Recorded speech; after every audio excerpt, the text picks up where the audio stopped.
মসজিদেরি পাশে আমায় কবরে দিও ভাই,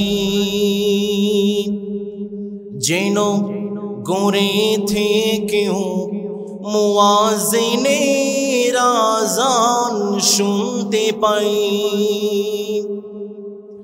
আমার গোরের পাশে দিয়ে ভাই নামাজিরা যাবে, পবিত্র সেই পায়ের ধ্বনি এ বান্দা শুনতে পাবে। গৌর আযাব থেকে গুনাহগার পাইবে রেহাই, মসজিদেরি পাশে আমায় কবরে দিও ভাই। কত দরবেশ ফকির ভাই মসজিদ গিনাতে, আল্লাহর নাম জিকির করে লুকিয়ে গভীর রাতে। আমি তাদের সাথে কেঁদে কেঁদে নাম জপতে চাই, আল্লাহর নাম জপতে চাই।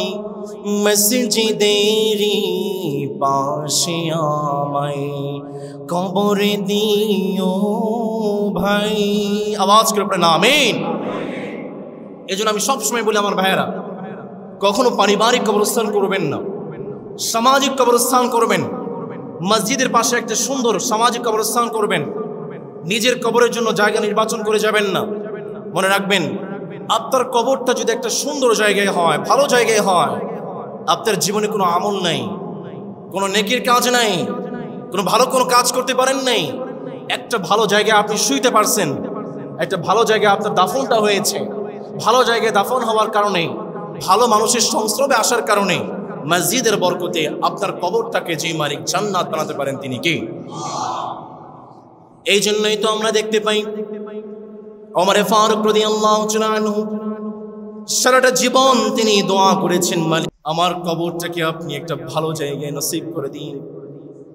ওমরে ফারুক দোয়া করেছেন, মালিক আল্লাহুম্মা রযুকনা শাহাদাতান ফি সাবিলিক ওয়াজআল মাউতি ফি বালাদি রাসূলিক।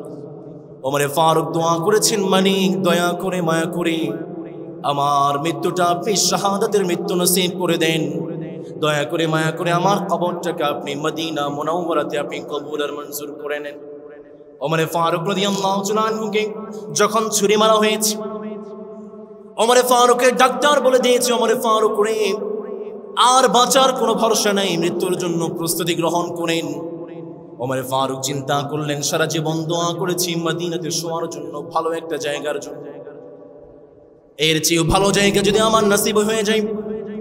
নবীজির ঘরে চারটি কবরের জন্য জায়গা রয়েছে, তার মধ্যে একটা জায়গায় নবীজি শুয়ে আছেন, আরেকটা জায়গাতে আবু বকর শুয়ে আছে, আরেকটা জায়গাতে ঈসা আলাইহিস সালাম শোবেন, একটা জায়গা উম্মুল মুমিনিন আয়েশা রাদিয়াল্লাহু তাআলা আনহা নিজের জন্য রেখে দিয়েছেন। আমি ওমর যদি আয়েশাকে একটু বলি, একটু রিকোয়েস্ট করি, একটু অনুরোধ করি, হতে পারে মা আয়েশা আমার জন্য তার জায়গাটাকে ছেড়ে দিবেন। ওমরে ফারুক রাদিয়াল্লাহু তাআলা আনহু তার ছেলে আব্দুল্লাহকে পাঠিয়ে দিলেন, আব্দুল্লাহ রে যাও আয়েশার কাছে একটু গিয়ে বলো। আব্দুল্লাহ মা আয়েশার কাছে গিয়ে বললেন, মা রে বাবা পাঠিয়েছেন, খলিফাতুল মুসলিমিন পাঠিয়েছেন, শেষ সময়ে চলে এসেছেন, ইন্তেকাল করবেন, মারা যাবেন।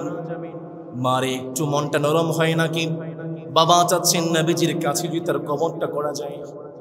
মারে একটু নরম হয় নাকি আপনার দিলটা? আপনার জন্য যে জায়গাটা রেখে দিয়েছেন সেই জায়গাটা আমার বাবার জন্য দেওয়া যায় নাকি?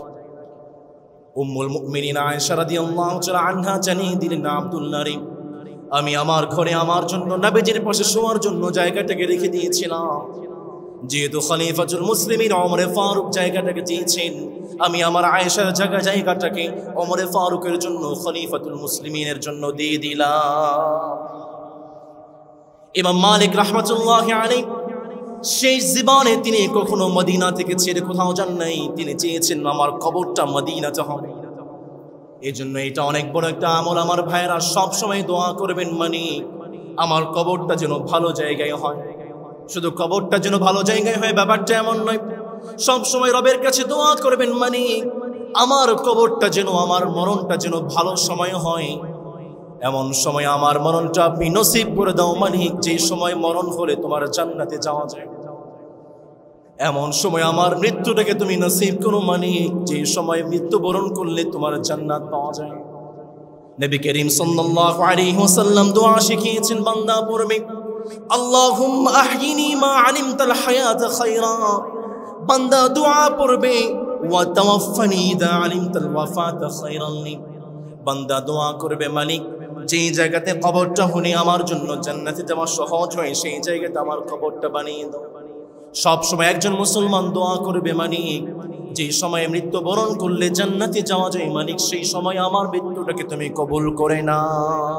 সম্মানিত মুসল্লিয়ান কিরাম, আমরা শুরু করেছি the biography of our prophet Muhammad সাল্লাল্লাহু নবী করিম সাল্লাল্লাহু আলাইহি ওয়াসাল্লামের জীবনী আমরা শুরু করেছি, জন্ম থেকে শুরু করে হিজরত পর্যন্ত।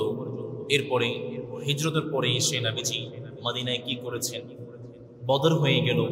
নবী করিম সাল্লাল্লাহু আলাইহি ওয়াসাল্লামের দম্পতি সংসার সম্পর্কে আমরা আলোচনা করেছি।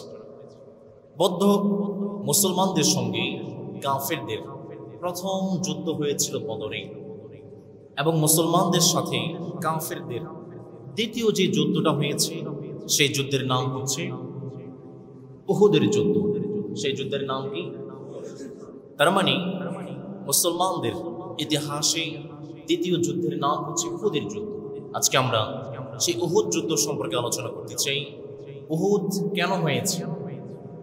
উহুদের যুদ্ধে মুসলমানদের অবস্থা কেমন ছিল? মুসলমানদের জন্য শিক্ষা কি কি আছে? আমরা সেখান থেকে শিক্ষাগুলো নিয়ে আমরা আমাদের জীবনটাকে গঠন করবো। আমরা পড়ে ইনশাআল্লাহ। সম্মানিত মুসলিম কিরাম, হিজরি ৩য় সাল শাওয়াল মাসে এই যুদ্ধটি সংঘটিত হয়েছে। উহুদ এটা হচ্ছে মদিনার সবচেয়ে বড় একটি পাহাড়। মদিনার উত্তরে এই পাহাড়টি অবস্থিত। আপনারা যারা উমরায় গিয়েছেন, হজে গিয়েছেন, অবশ্যই আপনারা এই উহুদ পাহাড়টি দেখেছেন। এই উহুদ পাহাড়ের উচ্চতা হলো 1077 মিটার, বা অন্য ভাষায় 3533 ফুট, এবং এটি লম্বায় প্রায় 7.5 কিলোমিটার, এবং এটি মদিনার খুব কাছাকাছি অবস্থিত। ঐতিহাসিকরা এভাবে লিখেছেন, It's the largest and highest mountain of Medina. The mountain is composed of fiery red rocks and is located north of Medina, 4 kilometers from Haram al-Sharif. It stretches from southeast to northwest and is 7 kilometers long and 3 kilometers wide. ঐতিহাসিকরা এভাবে লিখেছেন, মদিনার সবচেয়ে উচ্চ এবং সবচেয়ে বড় পাহাড়ের নাম হচ্ছে, পর্বতের নাম হচ্ছে উহুদ। যে উহুদটি লম্বায় 7 কিলোমিটার এবং দৈর্ঘ্যে 3 কিলোমিটার, এবং এই উহুদের পাশেই এই উহুদ যুদ্ধ সংঘটিত হয়েছে। নবী করিম সাল্লাল্লাহু আলাইহি ওয়াসাল্লাম বলেছেন, হাযা উহুদুন ওয়া হুয়া জাবালুন ইউহিব্বুনা ওয়া নুহিব্বুহু। Uhud is a mountain that loves us and we love. Uhud হচ্ছে সেই পাহাড়, যে পাহাড় আমরা মুসলমানদেরকে ভালোবাসে, আমরা মুসলমানরাও উহুদকে ভালোবাসি। আল্লাহু আকবার। নবী করিম সাল্লাল্লাহু আলাইহি ওয়াসাল্লাম বললেন, ওয়া হুয়া আলা বাবিল জান্নাহ, এবং এই উহুদ, এই পাহাড়টি জান্নাতের দরজার কাছে উপস্থিত হয়েছে। সুবহানাল্লাহ পড়বেন। নবী করিম সাল্লাল্লাহু আলাইহি ওয়াসাল্লাম যখন বদরের প্রান্তরে জয়ী হলেন, মুসলমানরা জয়লাভ করেছে এবং কাফেররা পরাজয় লাভ করে। মুসলমানদের হাতে বদরে 70 জন কাফের বন্দী হয়েছে। তাদের মধ্যে অন্যতম ছিলেন ওয়াহাব ইবনে উমাইর। ওয়াহাব ইবনে উমাইরের বাবা উমাইর, তিনি একবার মক্কাতে সাফওয়ান ইবনে উমাইয়ার সঙ্গে গল্প করছিলেন, এবং তিনি বলছিলেন, আমার কাঁধে যদি ঋণের বোঝা না থাকতো এবং আমার কাঁধে যদি আমার পরিবারের বোঝা না থাকতো, তাহলে মুহাম্মদ সাল্লাল্লাহু আলাইহি ওয়াসাল্লাম সহ মুসলমানরা আমাদের যে বন্দীদেরকে বন্দী করে নিয়ে গিয়েছে, আমরা মুসলমানদের বিরুদ্ধে যুদ্ধ করতাম, আমি একা উমাইর মদিনায় ঢুকে মুহাম্মদকে হত্যা করি। আরো জোরে পড়েন নাউযুবিল্লাহ। সাফওয়ান ইবনে উমাইয়া যখন এই কথা শুনলেন, তিনি বড্ড খুশি হয়ে গেলেন। বড্ড খুশি হয়ে তিনি উমাইরকে বললেন, ঠিক আছে, তোমার কাঁধে যে ঋণগুলো আছে সেই ঋণের দায়িত্ব আমি সাফওয়ান ইবনে উমাইয়া নিয়ে নিলাম, এবং তোমার সংসার যেটা আছে, তোমার ছেলে সন্তান আছে, তার সমস্ত দায় দায়িত্ব আমি উমাইয়া নিয়ে নিলাম। এবার তুমি যাও, তুমি মক্কা থেকে মদিনায় গিয়ে মুহাম্মদকে হত্যা করে দাও। উমাইর তিনি তার তরবারিতে একটা বিষ মাখালেন, বিষ মাখিয়ে তিনি মদিনায় চলে গিয়েছেন। মদিনায় গিয়ে মদিনার অলিতে গলিতে হাঁটছেন। ওমর ফারুক রাদিয়াল্লাহু তাআলা আনহু বড় বিচক্ষণ মানুষ ছিলেন, তিনি দেখে বুঝে ফেলেছেন উমাইর মক্কা থেকে মদিনায় কেন আসলো, অবশ্যই কোনো দুর্বসন দিয়ে আছে। নবী করিম সাল্লাল্লাহু আলাইহি ওয়াসাল্লামকে সংবাদ দেওয়া হলো, নবী, উমাইর তো মক্কা থেকে মদিনায় এসেছে। নবী করিম সাল্লাল্লাহু আলাইহি ওয়াসাল্লাম বললেন, যাও ওমর, তুমি উমাইরকে আমার কাছে নিয়ে আসো। ওমর ফারুক রাদিয়াল্লাহু তাআলা আনহু এক দৌড়ে গিয়ে উমাইরের কাছে যে ছুরিটা ছিল সেই ছুরি দিয়ে উমাইরের গলায় ধরে নবী করিম সাল্লাল্লাহু আলাইহি ওয়াসাল্লামের কাছে নিয়ে এসেছে। নবী করিম সাল্লাল্লাহু আলাইহি ওয়াসাল্লাম বললেন, ওমর, তোমাকে নিয়ে আসতে বলেছি, ছুরি ধরেছো কেন? ওমর ফারুক রাদিয়াল্লাহু তাআলা আনহু বললেন, নবী, একটু ভয় দেখানোর জন্য, যেন ভয় পেয়ে যায়। নবী করিম সাল্লাল্লাহু আলাইহি ওয়াসাল্লাম উমাইরকে প্রশ্ন করলেন, উমাইর, তুমি কোন কাজে মদিনায় এসেছো? উমাইর বলে, নবী, বন্দীদের ব্যাপারে কথা বলার জন্য এসেছিলাম। নবী করিম সাল্লাল্লাহু আলাইহি ওয়াসাল্লাম বললেন, যদি তুমি বন্দীদের ব্যাপারে কথা বলার জন্যই আসো, তাহলে তোমার হাতে তরবারি কেন? উমাইর ধরা খেয়ে গিয়েছে। নবী করিম সাল্লাল্লাহু আলাইহি ওয়াসাল্লাম বললেন, তুমি কি সাফওয়ান ইবনে উমাইয়ার সঙ্গে মক্কাতে গোপন চুক্তি করো নাই? নবী করিম সাল্লাল্লাহু আলাইহি ওয়াসাল্লাম বললেন, তুমি কি তোমার তরবারিতে বিষ মাখাও নাই? উমাইর ভয় পেয়ে গেলেন, নবী, আমি যে আমার তরবারিতে বিষ মাখিয়েছি এই কথাটা মক্কার সাফওয়ান ইবনে উমাইয়া পর্যন্ত জানেন, আপনি কিভাবে জানলেন? তিনি বুঝতে পারলেন মুহাম্মদ সাল্লাল্লাহু, তিনি সাধারণ কোনো নবী নন। এই উমাইর তিনি যখন নবী করিম সাল্লাল্লাহু আলাইহি ওয়াসাল্লামের মুজিজা দেখেছেন, উমাইর মক্কা থেকে মদিনায় গিয়েছিলেন নবীজিকে হত্যা করতে, নবীজির মুজিজা দেখে নবীজির হাতে কালেমা পড়ে মুসলমান হয়ে গিয়েছে। এইদিকে সাফওয়ান ইবনে উমাইয়া মক্কাতে বলে বেড়াচ্ছে, তোমাদের জন্য একটা সুসংবাদ আছে। কি সুসংবাদ? উমাইরকে পাঠিয়েছে মদিনাতে, সে তো মুহাম্মদকে হত্যা করার জন্য গিয়েছে। কয়েকদিন পরে সংবাদ পেল সেই উমাইর নবীজির হাতে কালেমা পড়ে মুসলমান হয়ে গিয়েছে। বদর যুদ্ধের পরে কাফির এবং মুশরিকদের পাশাপাশি মদিনার ইহুদিরা পর্যন্ত বড্ড নাখুশ হয়েছিল, এবং মদিনার ইহুদিরা পর্যন্ত মুসলমানদের বিরুদ্ধে ষড়যন্ত্রে মেতে উঠেছিল। নবী করিম সাল্লাল্লাহু আলাইহি ওয়াসাল্লাম যখন বুঝতে পারলেন ইহুদিরা মুসলমানদের বিরুদ্ধে ষড়যন্ত্র করছে, নবীজি ইহুদিদেরকে ডাকলেন। নবী করিম সাল্লাল্লাহু আলাইহি ওয়াসাল্লাম বললেন, ইহুদিদেরকে বললেন, বদরের প্রান্তরে মুশরিকদের যে অবস্থা হয়েছে, তোমরা যদি মুসলমানদের বিরুদ্ধে ষড়যন্ত্র করো, তাহলে ইহুদিরা জেনে রাখো তোমাদের কিন্তু একই অবস্থা হবে। নবী করিম সাল্লাল্লাহু আলাইহি ওয়াসাল্লাম এই কথা বলার পরে ইহুদিরা নবী করিম সাল্লাল্লাহু আলাইহি ওয়াসাল্লামকে একটা বেয়াদবিমূলক জবাব দিয়েছে। ইহুদিরা নবী করিম সাল্লাল্লাহু আলাইহি ওয়াসাল্লামকে বলল, মুহাম্মদ পড়েন সাল্লাল্লাহু, বদরের প্রান্তরে কয়েকজন বৃদ্ধ মানুষের সঙ্গে তোমরা পেরেছো, তোমরা কি ভেবেছো আমাদের ইহুদিদের সঙ্গে তোমরা পারবে? মোটেও তোমরা পারবা না। নবী করিম সাল্লাল্লাহু আলাইহি ওয়াসাল্লামের সঙ্গে যখন ইহুদিরা বেয়াদবি করেছে, নবী করিম সাল্লাল্লাহু আলাইহি ওয়াসাল্লাম অত্যন্ত ধৈর্য সহকারে সেই পরিস্থিতি মোকাবেলা করেছে।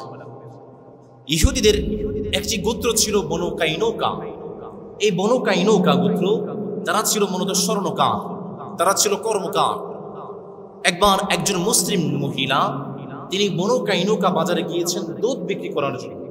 দুধ বিক্রি করে তিনি একটি ইহুদিদের দোকানে ঢুকেছেন। সেই ইহুদি মুসলিম মহিলার নিকাবটাকে খোলার জন্য জবরদস্তি শুরু করেছে। আপনারা শুনছেন, গুরুত্বপূর্ণ কিছু কথা চলে যাচ্ছে। সেই মহিলা, তাকে যখন বলা হয়েছে তোমার নিকাবটা খুলে ফেলো, মুসলিম মহিলা অস্বীকার জানিয়েছে, না, আমি আমার নিকাবটা খুলতে পারবো না। ইতিমধ্যে আরো একজন ইহুদি সে পিছন দিক থেকে এসে সেই মহিলার পিছনে যে বোরখা ছিল, বোরখার নিচ থেকে তুলে পিঠের মধ্যে গিট্টু দিয়ে দিয়েছে। ইতিমধ্যে মহিলা যখন বসা থেকে দাঁড়িয়েছেন, তার পিছনের কিছু অংশ অনাবৃত হয়ে গিয়েছে। মহিলা লজ্জায় পড়ে গেলেন, চিৎকার করতে শুরু করলেন। আর ইহুদিরা মহিলার এই লাঞ্ছনা এবং অপমানের কারণে খিলখিল করে হাসতে শুরু করেছে। ইতিমধ্যে একজন মুসলমান ভাই তিনি এগিয়ে আসলেন, চিৎকার চেঁচামেচি শুনে এগিয়ে এসে বললেন কি হয়েছে। যখন তিনি দেখতে পেলেন একজন মুসলিম মহিলাকে লাঞ্ছিত করা হয়েছে, একজন মুসলিম মহিলাকে অপমানিত করা হয়েছে, সেই মুসলিম সাহাবী সেই ইহুদিকে যে ইহুদি মুসলিম মহিলাকে অপমান করেছেন তাকে হত্যা করে ফেলেছে। ইতিমধ্যে সমস্ত ইহুদিরা একত্রিত হয়ে যে মুসলমান ভাই ইহুদিকে হত্যা করেছে তাকে হত্যা করে ফেলেছে। এই সংবাদ চলে গিয়েছে নবী করিম সাল্লাল্লাহু আলাইহি ওয়াসাল্লামের কানে। নবী করিম সাল্লাল্লাহু আলাইহি ওয়াসাল্লামের কানে যখন সংবাদটা গিয়েছে, নবী করিম সাল্লাল্লাহু আলাইহি ওয়াসাল্লাম যখন জানতে পারলেন একজন ইহুদি একজন মুসলিম মহিলাকে লাঞ্ছিত করেছে, অপমানিত করেছে, একজন মুসলিম মহিলাকে অপমানিত করার কারণে নবীজি পুরো ইহুদিদের বিরুদ্ধে যুদ্ধ ঘোষণা করে দিয়েছেন। আল্লাহু আকবার। একজন মুসলিম মহিলাকে অপমান করেছে, নবী করিম সাল্লাল্লাহু আলাইহি ওয়াসাল্লাম পুরো ইহুদিদের বিরুদ্ধে যুদ্ধ ঘোষণা করেছেন। তাহলে ইসলামে মেয়েদের সম্মান কম না বেশি? নবী করিম সাল্লাল্লাহু আলাইহি ওয়াসাল্লাম তার অনুসারী যদি আমরা দাবি করি, আর আমার সমাজ যদি শরিয়া থাকতো, ইসলাম থাকতো, যারা ধর্ষণে সেঞ্চুরি করে, যারা ভাগোয়া ট্রাম্প নামে আমার মায়েদের সতীত্ব নষ্ট করে, যারা বিভিন্ন বিশ্ববিদ্যালয়ে প্রেমের নাম নিয়ে আমার মা বোনদেরকে লাঞ্ছিত করে, আমার সমাজ যদি ইসলাম থাকতো, আমরাও নবীজির ফর্মুলা নিয়ে তাদের বিরুদ্ধে যুদ্ধ ঘোষণা করতাম। নবী করিম সাল্লাল্লাহু আলাইহি ওয়াসাল্লাম তাদের বিরুদ্ধে যুদ্ধ ঘোষণা করলেন। তাদের দুর্গের কাছাকাছি চলে গিয়েছেন। তারা বুঝতে পারলো, বনু কাইনুকা তারা বুঝতে পারলো আমরা মুসলমানদের সঙ্গে পারবো না। তারা দুর্গের দরজা বন্ধ করে দিয়েছে। টানা 15 দিন পর্যন্ত নবী করিম সাল্লাল্লাহু আলাইহি ওয়াসাল্লাম তাদেরকে আটকে রেখেছিলেন, অবরুদ্ধ করে রেখেছিলেন। এবং তাদের প্রতি একজন মুনাফিক, তার নাম হচ্ছে আব্দুল্লাহ ইবনে উবাই। বলুন তো দেখি, আব্দুল্লাহ ইবনে উবাই সে কি মুসলমানদের শত্রু নাকি দুশমন? আওয়াজ করে বলতে হবে, শত্রু নাকি বন্ধু? এই আব্দুল্লাহ ইবনে উবাই এই নামে কিন্তু এখন মুসলমানদের মধ্যে কারো নাম নাই, কিন্তু এই নামের চরিত্রের মুসলমানের সমাজে কোনো অভাব নাই, ঠিক না? এই আব্দুল্লাহ ইবনে উবাই নবী করিম সাল্লাল্লাহু আলাইহি ওয়াসাল্লামকে এসে বলে, নবী আপনি আমার যার সঙ্গে আমার সখ্যতা আছে বনু কাইনুকা ইহুদিদের সঙ্গে, আপনি তাদেরকে ছেড়ে দেন, আপনি তাদের উপরে যুদ্ধ ঘোষণা করবেন না। নবী করিম সাল্লাল্লাহু আলাইহি ওয়াসাল্লাম কোনো কথা বললেন না, উত্তর দিলেন না। আবার আব্দুল্লাহ ইবনে উবাই এসে বলেন, নবী আপনি বনু কাইনুকার বিরুদ্ধে যুদ্ধ ঘোষণা করবেন না, তাদেরকে ছেড়ে দেন, অবরুদ্ধ করবেন না। নবীজি মুখটাকে ফিরিয়ে নিলেন। এবার আব্দুল্লাহ ইবনে উবাই নবী করিম সাল্লাল্লাহু আলাইহি ওয়াসাল্লামের বরমের ভিতরে হাত ঢুকিয়ে দিয়েছেন। নবীজি বলেন, আমাকে ছাড়ো। আব্দুল্লাহ ইবনে উবাই বলে, আপনাকে ছাড়বো না যতক্ষণ না পর্যন্ত আপনি বনু কাইনুকার ইহুদিদেরকে ছেড়ে না দিবেন। নবী করিম সাল্লাল্লাহু আলাইহি ওয়াসাল্লাম আবার ধমক দিয়ে বললেন, আমাকে ছাড়ো তো। নবীজি ধমক দিয়ে বললেন, নবীজির চেহারাটা আগুনের গোলার মতো লাল হয়ে গিয়েছে। আব্দুল্লাহ ইবনে উবাই বলে, যতক্ষণ পর্যন্ত আপনি ইহুদিদেরকে ছেড়ে না দিবেন, আমি আব্দুল্লাহ ইবনে উবাই আপনাকে ছাড়বো না। নবী করিম সাল্লাল্লাহু আলাইহি ওয়াসাল্লাম সর্বশেষ বললেন, ঠিক আছে। বাধ্য হয়ে বললেন, ঠিক আছে যাও, তাদেরকে ছেড়ে দিলাম। কিন্তু এই বনু কাইনুকা যারা যে ইহুদিরা আমার মুসলমান বোনকে অপমান করেছে, তাদেরকে মদিনা থেকে বের করে দাও। নবী করিম সাল্লাল্লাহু আলাইহি ওয়াসাল্লাম একজন মুসলিম মহিলাকে অপমান করার কারণে তাদের বিরুদ্ধে যুদ্ধ ঘোষণা করেছেন এবং তাদেরকে মদিনা থেকে বের করে দিয়েছেন। পরে আল্লাহু আকবার। একটা বার চিন্তা করুন, ইসলাম মেয়েদেরকে কতটা সম্মানিত করেছে, কতটা মর্যাদা দিয়েছে। আজ আমার বাংলাদেশে কলেজ বিশ্ববিদ্যালয়গুলোতে আমার মা বোনেরা যখন শিক্ষা অর্জন করতে যায়, কত লম্পটদের হাতে লাঞ্ছনার শিকার হয়। শিক্ষক নামে কিছু বদমাইশদের হাতেও আমার বোনে নিরাপদ নয়। অনেক শিক্ষকরা পর্যন্ত আমার বোনদের নিকাবটা খোলা ষড়যন্ত্র করে। আমরা যদি নবী করিম সাল্লাল্লাহু আলাইহি ওয়াসাল্লামের সেই সুন্নতকে ধারণ করে ইহুদিদের দোসরদের বিরুদ্ধে আমরাও ঐক্যবদ্ধ হতে পারতাম, কোন শিক্ষক নামের কুলাঙ্গার আর কোন লম্পট কখনো আমার বোনদের হিজাবকে টানাটানি করতে পারতো না। নবী করিম সাল্লাল্লাহু আলাইহি ওয়াসাল্লাম কতটা সম্মান দিয়েছেন। ঢাকা বিশ্ববিদ্যালয়ে গত বছর IER একটা ডিপার্টমেন্টে, নাম ধরেই বলি, আওয়ামী লীগের একজন দোসর ছিলেন ওয়াহিদুজ্জামান। সে আমার একজন বোন ভাইবা নিচ্ছেন, তাকে বলা হলো তুমি তোমার নিকাবটা খুলে ফেলো। তিনি বললেন, না আমার নিকাবটা খুলবো না। সেই ওয়াহিদুজ্জামান আমার বোনকে অপমান করে সেই ভাইবা থেকে বের করে দিয়েছে এবং 0 মার্ক দিয়েছে, তাকে ডিপার্টমেন্ট থেকে বের করে দিয়েছে। কয়েকদিন আগে, 2 মাস আগে বা 1 মাস আগে বেগম রোকেয়া বিশ্ববিদ্যালয়ে আমার আরেকজন বোনকে যখন ভাইভাতে বলা হয়েছে তোমার নিকাবটা খুলে ফেলো, তিনি অস্বীকার জানিয়েছেন এবং তাকে 0 মার্ক দেওয়ার হুমকি দেওয়া হয়েছে। কয়েকদিন আগে ডাকসু হয়েছে, সেই ডাকসুতে একজন বোন, হিজাবি বোন, সাবিকুন নাহার তামান্না, তিনি একটা সাক্ষাৎকারে বলছেন আমি তো হিজাব পরি, আমি যখন ক্লাসে যেতাম আমার শিক্ষক বলতো আচ্ছা তোমরা কি কেউ একে চিনো, আমাকে অপমান করতো, আমাকে ক্লাসে বসতে দিত না, আমাকে ক্লাসে দাঁড় করে রাখতো, আমি তো অল্প বয়সে বিয়ে করে ফেলেছি, শিক্ষক আমাকে লাঞ্ছিত করতো, অপমান করতো, কেন আমি অল্প বয়সে বিয়ে করেছি। আজকে দেখেন প্রত্যেকটা বিশ্ববিদ্যালয়ে ছাত্র নির্বাচন হয়েছে এবং প্রত্যেকটা বিশ্ববিদ্যালয়ে হিজাবিদের জয় আছে না নাই? প্রত্যেকটা বিশ্ববিদ্যালয়ে হিজাব হিজাব স্লোগান দেওয়া হয়েছে, লিল্লাহে তাকবীরের স্লোগান দেওয়া হয়েছে। আমি তো মনে করি এই লিল্লাহে তাকবীরের ধ্বনি দিল্লির মসজিদ পর্যন্ত কাঁপিয়ে দিচ্ছে। নবী করিম সাল্লাল্লাহু আলাইহি ওয়াসাল্লাম একজন মুসলমান নারীকে অপমান করার কারণে পুরো ইহুদের বিরুদ্ধে যুদ্ধ ঘোষণা করেছেন।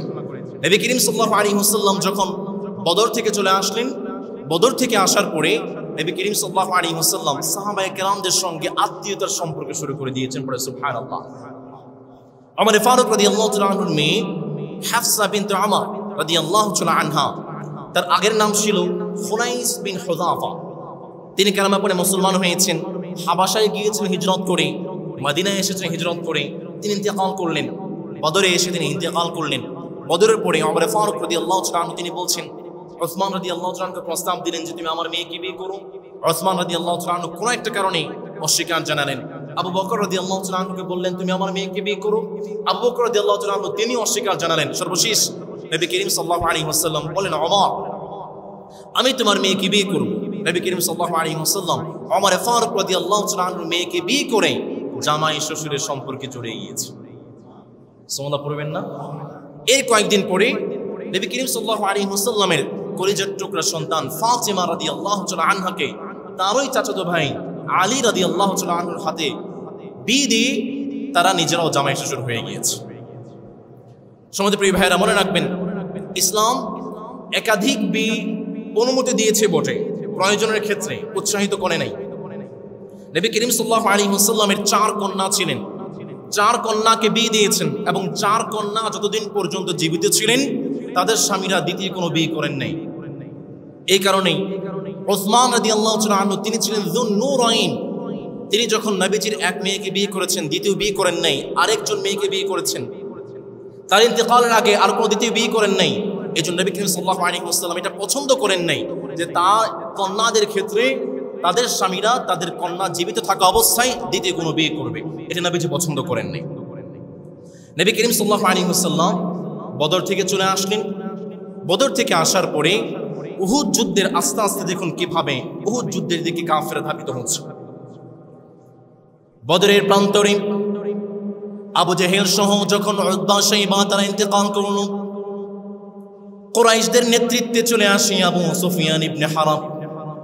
তিনি কুরাইশদের নেতৃত্বে চলে আসলেন আর কুরাইশদেরকে বললেন যে মাল সামানাগুলো 1000 উটের পিঠে 50,000 দিনার সমপরিমাণ যে মাল সামানা ছিল, যে মাল সামানাগুলোর কারণে যুদ্ধ বেঁধে গিয়েছে বদরের প্রান্তরে, আমাদের বড় বড় কাফেররা পর্যন্ত ইন্তেকাল করেছেন। আবু সুফিয়ান বললেন যে মালগুলোর কারণে আজকে যুদ্ধ হয়েছে, এই মালগুলো তোমরা নিতে পারবা না, আমরা বদরের জন্য প্রতিশোধ গ্রহণ করতে চাই। আবু সুফিয়ান বলল একটা মালও তোমাদেরকে দেওয়া হবে না। বদরের প্রান্তরে যে মানুষরা, যে সমস্ত নেতারা মৃত্যুবরণ করেছেন তাদের প্রতিশোধ নেওয়ার জন্য আমরা মুসলমানদের বিরুদ্ধে যুদ্ধ করব, মুসলমানদেরকে আমরা নাস্তানাবুদ করে দেব। সব সময় মনে রাখবেন অমুসলিমরা, কাফেররা তাদের সমস্ত ধন সম্পদগুলো মুসলমানদেরকে হত্যা করার জন্য ব্যয় করে। এই জন্য আমাদের স্লোগান আমরা দিয়েছিলাম, যেই ভারত আমার মুসলমান ভাইদেরকে হত্যা করে, যে ইসরায়েল আমার মুসলমান ভাইদেরকে হত্যা করে, একজন মুসলমান হিসাবে কখনোই তাদের কোনো পণ্য ক্রয় করা যাবে। যখন আপনি তাদের কোনো পণ্য ক্রয় করবেন এর লভ্যাংশ দিয়ে কিন্তু তারা আমার অন্য মুসলমান ভাইদেরকে তারা শহীদ করে দেয়। নবী করিম সাল্লাল্লাহু আলাইহি ওয়াসাল্লামের যুগে আবু সুফিয়ান বলল যেই ধন সম্পদগুলো আমরা সিরিয়া থেকে নিয়ে এসেছিলাম সেই ধন সম্পদগুলো আমরা মুসলমানদের বিরুদ্ধে ব্যয় করব, তাদের জন্য আমরা ব্যয় করব। রব্বুল আমিন সূরাতুল আনফালের 36 নম্বর আয়াতে চমৎকার করে বললেন, বান্দা শোনো, ইন্নাল্লাযীনা কাফারু ইউনফিকুনা আমওয়ালাহুম লিয়াসুদ্দু আন সাবিলিল্লাহ। রব্বুল আমিন চমৎকার করে বললেন, বান্দা শোনো, কাফেররা সব সময় তাদের সম্পদগুলো ব্যয় করে মুসলমানদেরকে হত্যা করার জন্য। যদিও তারা তাদের মুসলমানদের বিরুদ্ধে ব্যয় করে, মনে রাখবা তারা যা কিছু ব্যয় করছে তার জন্য তারা আফসোস করবে, তারা পরাজিত হবে। কারণ কিয়ামতের ময়দানে এই সম্পদগুলো মুসলমানদের বিরুদ্ধে ব্যয় করার কারণে যে মালিক তাদেরকে জাহান্নামে টেনে নিয়ে যাবেন তিনি কে? মক্কার কাফেররা সিদ্ধান্ত নিয়ে ফেলেছে মুসলমানদের বিরুদ্ধে যুদ্ধ করবে।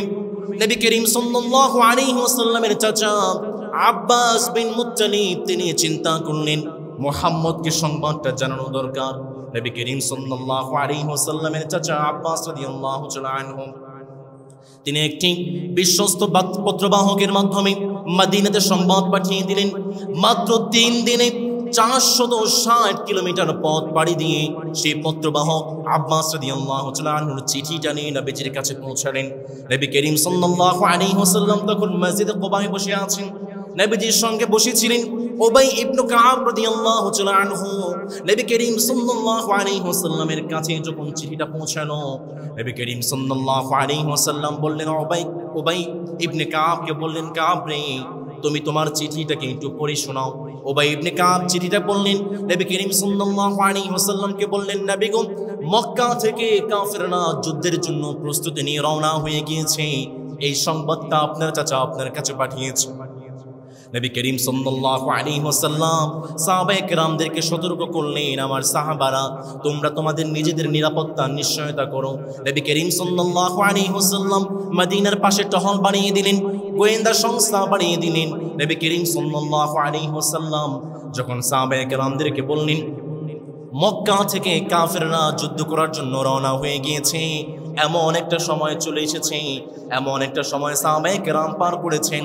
সাহাবায়ে কেরাম যখন মসজিদে আসতেন, মসজিদে আসার সময় সাহাবায়ে কেরাম নিজেদেরকে অস্ত্র নিয়ে তিনি আসতেন। সাহাবায়ে কেরাম যখন মসজিদে সালাত আদায় করার জন্য আসতেন, সাহাবায়ে কেরাম অস্ত্র নিয়ে মসজিদে আসতেন এবং অস্ত্র নিয়ে সবসময় ঘোরাফেরা করতেন। এবং নবী করিম সাল্লাল্লাহু আলাইহি ওয়াসাল্লাম আনসারদের মধ্য থেকে 2 জন সাহাবী সাদ বিন উবাদা এবং উসাইদ ইবনে হুদাইর রাদিয়াল্লাহু তাআলা আনহুমাকে নবীজির ঘরকে পাহারা দেওয়ার জন্য নিযুক্ত করলেন। তারা 2 জন সাহাবী সব সময় নবী করিম সাল্লাল্লাহু আলাইহি ওয়াসাল্লামের চারপাশে তারা সব সময় থাকতেন, নবীজির ঘরকে পাহারা দিতেন। নবী করিম সাল্লাল্লাহু আলাইহি ওয়াসাল্লাম চিন্তা করলেন কি করা যায়। সাহাবায়ে কেরামদেরকে নিয়ে পরামর্শ বৈঠকে বসলেন। নবী করিম সাল্লাল্লাহু আলাইহি ওয়াসাল্লাম সাহাবায়ে কেরামদেরকে নিয়ে বসে আছেন, সাহাবায়ে কেরামদের সঙ্গে পরামর্শ করবেন। এমন সময় নবীজি সাহাবায়ে কেরামদেরকে বললেন, শোনো, পরামর্শ তো করব, কিন্তু একটা স্বপ্ন আমি দেখেছি, সেই স্বপ্নের কথা তোমাদেরকে বলতে চাই। নবী করিম সাল্লাল্লাহু আলাইহি ওয়াসাল্লাম বললেন, ইন্নী ক্বাদ রাআইতু আল্লাহি খায়রা। আমার সাহাবারা শোনো, আমি একটি ভালো স্বপ্ন দেখেছি। রাআইতু বাকারান, আমি একটি গাভী দেখেছি। ও রাআইতু ফি দুবাবি সাইফি যালমান, আমি দেখেছি, আমার স্বপ্নে দেখেছি আমার তরবারির মাথাটা ভেঙে গিয়েছে। আমি আরো দেখেছি আন্নী আদখালতু ইয়াদি ফি দিরআইন হাসিনা, আমি স্বপ্নে দেখলাম একটা সুড়ঙ্গ, সম্পূর্ণ নিরাপত্তা একটা সুড়ঙ্গে আমি আমার হাতটাকে ঢুকিয়ে দিয়েছি। নবী করিম সাল্লাল্লাহু আলাইহি ওয়াসাল্লাম 3টা স্বপ্ন দেখলেন। 1 নম্বর নবীজি দেখলেন একটা গাভীকে জবাই করা হচ্ছে। নবীজি 2 নম্বরে দেখলেন তার তরবারির মাথাটা ভেঙে গিয়েছে। নবীজি 3 নম্বরে দেখলেন তিনি একটি নিরাপত্তা, দুর্গের নিরাপত্তা এবং সিকিউর একটা দুর্গের মধ্যে তিনি হাতটাকে ঢুকিয়ে দিয়েছেন। সাহাবায়ে কেরামদেরকে বললেন, স্বপ্ন আমি দেখেছি। শুধু স্বপ্ন বলে ক্ষান্ত হন নাই, নবীজি নিজের স্বপ্নের ব্যাখ্যা পর্যন্ত করলেন। নবী করিম সাল্লাল্লাহু আলাইহি ওয়াসাল্লাম বললেন, ফাআম্মাল বাকারু ফাহিয়া নাসুম মিন আসহাবি ইউকতালুন, আমি আমার স্বপ্নে যখন গরুটাকে জবাই করতে দেখলাম, এর মানে হচ্ছে উহুদ যুদ্ধের ময়দানে যখন আমরা চলে যাব, এই উহুদ যুদ্ধের ময়দানে আমার অনেক সাহাবায়ে কেরাম শহীদ হয়ে যাবেন। 2 নম্বরে দেখলাম ওয়া আম্মা সালম আল্লাযী রাআইতু ফি যুবাবি সাইফি, 2 নম্বরে দেখেছি আমার তরবারির মাথাটা ভেঙে গিয়েছে, তার মানে হচ্ছে ফাহুয়া রাজুলুন মিন আহলি বাইতি ইউকতাল, তার মানে হচ্ছে আমার পরিবারের মধ্য থেকে একজন মানুষ, আমার বংশের মধ্য থেকে একজন মানুষ এই যুদ্ধের ময়দানে শহীদ হয়ে যাবে। নবী করিম সাল্লাল্লাহু আলাইহি ওয়াসাল্লাম যখন সাহাবায়ে কেরামদেরকে বললেন যুদ্ধের ময়দানে আমার সাহাবায়ে কেরাম শহীদ হয়ে যাবেন, যদি বুঝে থাকে নামাজ করে বলতে হবে। সাহাবায়ে কেরাম যখন শুনেছেন শাহাদাতের কথা, সাহাবায়ে কেরামদের মন খুশি নাকি বেজার? সাহাবায়ে কেরাম যখন শুনতে পেলেন শাহাদাতের কথা, খুব মন দিয়ে শুনবেন আমার ভাইয়েরা, আমার আপনার মরণটা কিন্তু হয়ে যাবে। আপনি ঘরে পড়ে মৃত্যুবরণ করতে পারেন, ক্যান্সারে আক্রান্ত হয়ে মৃত্যুবরণ করতে পারেন, জ্বরে আক্রান্ত হয়ে মৃত্যুবরণ করতে পারেন, অন্য কোনো বড় কোনো ব্যাধিতে আক্রান্ত হয়ে মৃত্যুবরণ করতে পারেন। সবার জন্য হিসাবের ব্যবস্থা আছে না নেই? কিন্তু যেই বান্দা শহীদ হয়ে মৃত্যুবরণ করবে, সেই বান্দাকে যেই মালিক বিনা হিসাবে জান্নাতে ঢুকিয়ে দিবেন তিনি কে? মসজিদেরি পাশে আমায় কবরে দিও ভাই, যেন গোরে থেকেও মুয়াজ্জিনের আযান শুনতে পাই।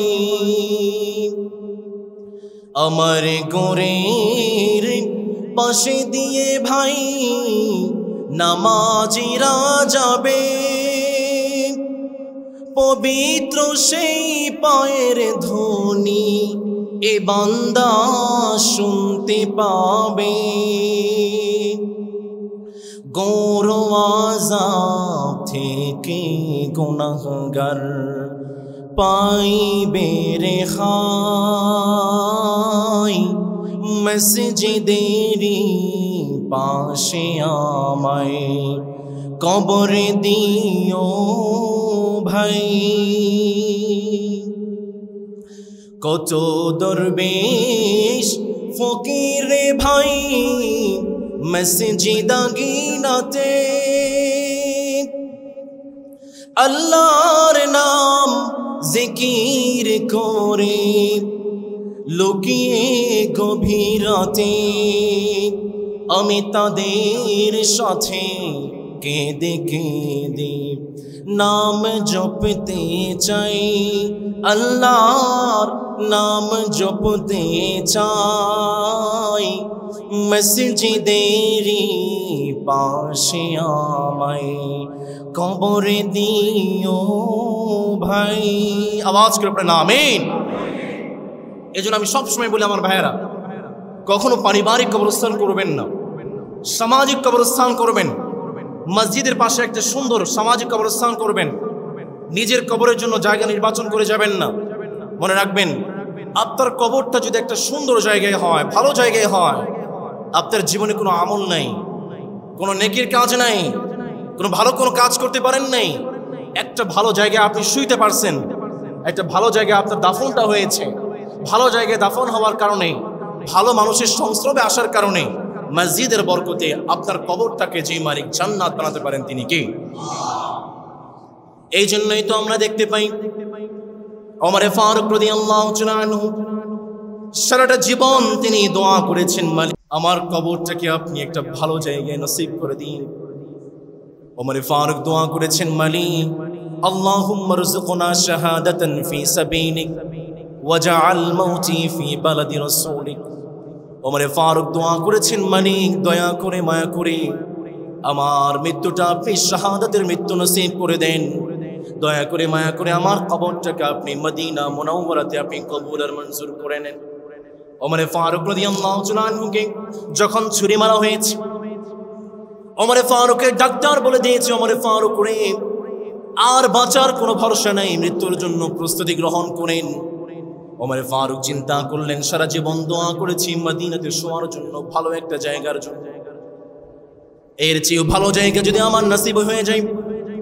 নবীজির ঘরে চারটি কবরের জন্য জায়গা রয়েছে, তার মধ্যে একটা জায়গায় নবীজি শুয়ে আছেন, আরেকটা জায়গাতে আবু বকর শুয়ে আছে, আরেকটা জায়গাতে ঈসা আলাইহিস সালাম শোবেন, একটা জায়গা উম্মুল মুমিনিন আয়েশা রাদিয়াল্লাহু তাআলা আনহা নিজের জন্য রেখে দিয়েছেন। আমি ওমর যদি আয়েশাকে একটু বলি, একটু রিকোয়েস্ট করি, একটু অনুরোধ করি, হতে পারে মা আয়েশা আমার জন্য তার জায়গাটাকে ছেড়ে দিবেন। ওমর ফারুক রাদিয়াল্লাহু তাআলা আনহু তার ছেলে আব্দুল্লাহকে পাঠিয়ে দিলেন, আব্দুল্লাহ রে যাও আয়েশার কাছে একটু গিয়ে বলো। আব্দুল্লাহ মা আয়েশার কাছে গিয়ে বললেন, মা রে, বাবা পাঠিয়েছেন, খলিফাতুল মুসলিমিন পাঠিয়েছেন, শেষ সময়ে চলে এসেছেন, ইন্তেকাল করবেন, মারা যাবেন। মারে একটু মনটা নরম হয় নাকি? বাবা চাচ্ছেন নবীজির কাছে যদি তার কবরটা করা যায়। মারে একটু নরম হয় নাকি আপনার দিলটা? আপনার জন্য যে জায়গাটা রেখে দিয়েছেন সেই জায়গাটা আমার বাবার জন্য দেওয়া যায় নাকি? উম্মুল মুমিনিন আয়েশা রাদিয়াল্লাহু তাআলা আনহা জানিয়ে দিলেন, আব্দুল্লাহ রে, আমি আমার ঘরে আমার জন্য নবীজির পাশে শোয়ার জন্য জায়গাটাকে রেখে দিয়েছিলাম। যেহেতু খলিফাতুল মুসলিমিন ওমর ফারুক জায়গাটাকে চেয়েছেন, আমি আমার আয়েশার জায়গাটাকে ওমর ফারুকের জন্য, খলিফাতুল মুসলিমিনের জন্য দিয়ে দিলাম। ইমাম মালিক রাহমাতুল্লাহি আলাইহি শেষ জীবনে তিনি কখনো মদিনা থেকে ছেড়ে কোথাও যান নাই। তিনি চেয়েছেন আমার কবরটা মদিনাতে হবে। এই জন্য এটা অনেক বড় একটা আমল। আমার ভাইয়েরা সব সময় দোয়া করবেন, মানে আমার কবরটা যেন ভালো জায়গায় হয়। শুধু কবরটা যেন ভালো জায়গায় হয় ব্যাপারটা এমন নয়, সব সময় রবের কাছে দোয়া করবেন, মানে আমার কবরটা যেন, আমার মরণটা যেন ভালো সময় হয়। এমন সময় আমার মরণটা আপনি নসিব করে দাও মালিক, যে সময় মরণ হলে তোমার জান্নাতে যাওয়া যায়। এমন সময় আমার মৃত্যুটাকে তুমি নসিব করো মালিক, যে সময় মৃত্যুবরণ করলে তোমার জান্নাত পাওয়া যায়। নবী করিম সাল্লাল্লাহু আলাইহি ওয়াসাল্লাম দোয়া শিখিয়েছেন, বান্দা পড়বে, আল্লাহুম্মা আহয়িনি মা আলিমতাল হায়াতা খায়রা। বান্দা দোয়া পড়বে, ওয়া তাওয়াফফানি ইযা আলিমতাল ওয়াফাতা খায়রান লি। বান্দা দোয়া করবে, মালিক যে জায়গাতে কবরটা হলে আমার জন্য জান্নাতে যাওয়া সহজ হয় সেই জায়গাতে আমার কবরটা বানিয়ে দাও। সব সময় একজন মুসলমান দোয়া করবে, মালিক যে সময়ে মৃত্যুবরণ করলে জান্নাতে যাওয়া যায়, মালিক সেই সময় আমার মৃত্যুটাকে তুমি কবুল করে না। নবী করিম সাল্লাল্লাহু আলাইহি ওয়াসাল্লাম সাহাবায়ে কেরামদেরকে নিজের স্বপ্নটা বললেন, এই যুদ্ধের ময়দানে আমার অনেক সাহাবায়ে কেরাম শহীদ হয়ে যাবেন। সাহাবায়ে কেরামদের শাহাদাতের কথা শুনে মনটা খুশি হয়ে যায়। নবী করিম সাল্লাল্লাহু আলাইহি ওয়াসাল্লাম সাহাবায়ে কেরামদের থেকে পরামর্শ নেবেন। তার আগে নবীজি বলেন, আমার রায় হচ্ছে আমরা মদিনা থেকে বের হব না। যখন কাফেররা মদিনায় হামলা করতে আসবে, মদিনাতে যখন ঢুকতে চাইবে, আমরা মদিনার অলিতে গলিতে কাফেরদের বিরুদ্ধে যুদ্ধ করব। আর আমাদের নারীরা যারা আছেন তারা ছাদে উঠে তারা পাথর নিক্ষেপ করবে। নবী করিম সাল্লাল্লাহু আলাইহি ওয়াসাল্লাম যখন এই রায়টা প্রকাশ করলেন, মতামতটা যখন প্রকাশ করলেন, আব্দুল্লাহ ইবনে উবাই মুনাফিকের সর্দার তিনি বললেন, নবী হ্যাঁ ঠিক আছে, আপনি যেটা বলেছেন সেটাই ঠিক। আব্দুল্লাহ ইবনে উবাই তিনি চাচ্ছিলেন যদি মদিনা থেকে বের না হতে হয়, মদিনায় যদি যুদ্ধ হয়, তাহলে আমি মুনাফিকের সর্দার আব্দুল্লাহ ইবনে উবাই কোনোভাবে ফাঁক ফুকর দিয়ে বেঁচে যাব, আর আমি যুদ্ধের ময়দানে অবতীর্ণ হব না, আমি যুদ্ধ করব না। আব্দুল্লাহ ইবনে উবাই তিনি চিন্তা করছিলেন। সাহাবায়ে কেরাম যারা ছিলেন তারা বললেন, নবী বদরের ময়দানে সাহাবায়ে কেরাম যুদ্ধ করে বীরত্বের প্রকাশ দিয়ে তারা সম্মানিত হয়েছেন, মর্যাদাবান হয়েছেন। আমরা তো যুদ্ধের ময়দানে যেতে পারি নাই। বদরের ময়দানটা ছিল অনেক দূরে। কাফেররা উহুদের প্রান্তরে চলে এসেছে মদিনা থেকে মাত্র 4 কিলোমিটার দূরে। হামজা রাদিয়াল্লাহু তাআলা আনহু নবীজির চাচা বললেন, নবী একটু সুযোগ দেন, যে কাফেররা আমাদেরকে হত্যা করার জন্য এসেছে আমরা তাদেরকে নাস্তানাবুদ করতে চাই। আল্লাহু আকবার। সাহাবায়ে কেরামদের জোশ দেখে নবী করিম সাল্লাল্লাহু আলাইহি ওয়াসাল্লাম নিজের ঘরে প্রবেশ করলেন, যুদ্ধের পোশাক পরিধান করলেন। সাহাবায়ে কেরাম চিন্তা করলেন, আহারে আমরা কি নবীজিকে একটু প্রেসার দিয়ে ফেললাম কিনা, নবীজিকে একটু চাপ দিয়ে ফেললাম কিনা। সাহাবায়ে কেরাম বললেন, নবী আচ্ছা আমরা যারা বলেছিলাম বাইরে গিয়ে যুদ্ধ করবো, আমরা আমাদের কথাটাকে ফিরিয়ে নিচ্ছি। নবী আপনি চাইলে মদিনায় থেকেও যুদ্ধ করতে পারেন, চাইলে মদিনা থেকে বের হয়ে যুদ্ধ করতে পারেন। নবী করিম সাল্লাল্লাহু আলাইহি ওয়াসাল্লাম বললেন, কোনো একজন নবীর জন্য এটা জায়েজ নাই যে সে যুদ্ধের পোশাক পরিধান করবে এবং সেই যুদ্ধের পোশাক পরিধান করার পরে কাফেরদেরকে নাস্তানাবুদ করা পর্যন্ত তার যুদ্ধের পোশাকটা খুলে ফেলবে। এটা কোনো নবীর জন্য জায়েজ নাই। আল্লাহু আকবার। এর মধ্যে কাফেররা প্রায় 3000 সৈন্য নিয়ে, তাদের মধ্যে 200 ছিল অশ্বারোহী যোদ্ধা। তারা উহুদের প্রান্তরের পাহাড়ের কাছাকাছি আইনাইন একটা টিলার নিকটবর্তী এসে তারা তাদের শিবির স্থাপন করেছে। কাফেরদের বাহিনীর প্রধান ছিল আবু সুফিয়ান, ডান দিকের বাহিনীর প্রধান ছিল খালিদ বিন ওয়ালিদ, বাম দিকের বাহিনীর প্রধান ছিল ইকরিমা বিন আবু জেহেল, আর তীরন্দাজ বাহিনীর প্রধান ছিল আব্দুল্লাহ বিন রাবিআ। তারা আল্লাহর উপর ভরসা করে যুদ্ধের প্রস্তুতি নিয়েছে। কাফেররা ওই যে বদরের প্রান্তরে শুনিয়েছিলাম, আবু জেহেল যখন মক্কা থেকে বের হয়ে যায়, কাবার গিলাফদের দোয়া করেছে, মালিক আল্লাহ আমাদের মধ্য থেকে যারা সবচেয়ে বেশি আত্মীয়তার বন্ধন ঠিক রাখে আপনি তাদেরকে দয়া করে বিজয় দান করেন। আবু সুফিয়ান আল্লাহর উপর ভরসা নিয়ে যুদ্ধের প্রস্তুতি গ্রহণ করেছে, তার মানে তারা কিন্তু আল্লাহকে বিশ্বাস করে। এর নাম হচ্ছে তাওহীদ ফির রুবুবিয়্যাহ। তারা আল্লাহকে বিশ্বাস করত, কিন্তু তারা কোনো ইবাদত করত। মুসলমান হওয়ার জন্য তাওহীদ বিল উবুদিয়্যাহ খুব দরকার। শুধুমাত্র তাওহীদ বিল রুবুবিয়্যাহ যথেষ্ট নয়, তাওহীদ বিল উবুদিয়্যাহ দরকার। আপনি নিজেকে মুসলমান দাবি করতে চান, মসজিদে এসে সিজদা করা দরকার আছে না নাই? আমাদের মধ্যে একজন ভাই আছেন পিনাকি ভট্টাচার্য, অনেকে আপনারা শুনেছেন। তিনি যখন কথা বলেন, কথায় কথায় সুবহানাল্লাহ, কথায় কথায় ইনশাআল্লাহ, কথায় কথায় মাশাআল্লাহ। তিনি তার কথায় এত বেশি ইনশাআল্লাহ বলেন, এত বেশি মাশাআল্লাহ বলেন, কোনো সাধারণ মুসলমানও কিন্তু এত বেশি ইনশাআল্লাহ বলে। তার মানে কি, তিনি বোঝা যায় তিনি যেহেতু ইনশাআল্লাহ পড়েন, যেহেতু মাশাআল্লাহ পড়েন, তার মানে বোঝা যায় তিনি আল্লাহর উপরে ভরসা রাখেন। এর নাম হচ্ছে তাওহীদ ফির রুবুবিয়্যাহ। কিন্তু এটা যথেষ্ট নয়, মুসলমান হওয়ার জন্য তাওহীদ ফিল উবুদিয়্যাহ দরকার। এবার পিনাকি ভট্টাচার্য ভাই কি তাওহীদ বিল উবুদিয়্যাহ আল্লাহর সামনে সিজদা দেয়? কিভাবে বলেন? আমি আপনি তো জানি না। হতে পারে তিনি গোপনে গোপনে সিজদা দেন। আমরা দোয়া করছি আল্লাহ তাআলা আমার এই ভাইটাকে ইসলামের জন্য কবুল করুন, পড়ে না আমিন। নবী করিম সাল্লাল্লাহু আলাইহি ওয়াসাল্লাম গোয়েন্দাদের মাধ্যমে সবকিছু সংবাদ দিলেন। নবী করিম সাল্লাল্লাহু আলাইহি ওয়াসাল্লাম কাফেরদেরকে সুযোগ দিতে চাইলেন না, বিশ্রামের সময় দিতে চাইলেন না। সময়টা ছিল জুমাবার। নবী করিম সাল্লাল্লাহু আলাইহি ওয়াসাল্লাম সাহাবায়ে কেরামদেরকে নিয়ে জুমার খুতবা দিলেন, শাহাদাতের বয়ান করলেন। নবী করিম সাল্লাল্লাহু আলাইহি ওয়াসাল্লাম নিজ ইমামতিতে জুমার সালাত পড়ালেন।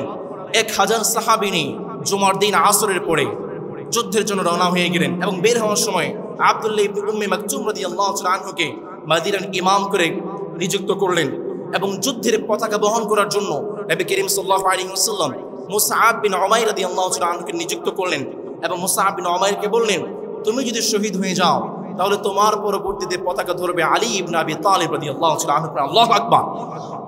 কোন একটা যুদ্ধে যখন নবীজি ঘোষণা করেছেন যে তুমি মৃত্যুবরণ করার পরে তুমি নিবে, তার মানে সে শহীদ। নবী করিম সাল্লাল্লাহু আলাইহি ওয়াসাল্লাম মুসআব বিন উমাইরকে বললেন, তুমি শহীদ হলে আলী রাদিয়াল্লাহু তাআলা আনহু পতাকা নেবেন, তার মানে মুসআব ইবনে উমাইর শহীদ। তিনি জানতেন তিনি শহীদ হবেন। মুসআব ইবনে উমাইর তিনি কি যুদ্ধ থেকে ফিরে এসেছেন? আওয়াজ করে বলেন, যুদ্ধ থেকে ফিরে এসেছেন। নবী করিম সাল্লাল্লাহু আলাইহি ওয়াসাল্লাম যুদ্ধের জন্য রওনা হয়ে গিয়েছেন। শাইখান নামক জায়গায় নবী করিম সাল্লাল্লাহু আলাইহি ওয়াসাল্লাম একটু বিরতি দিলেন।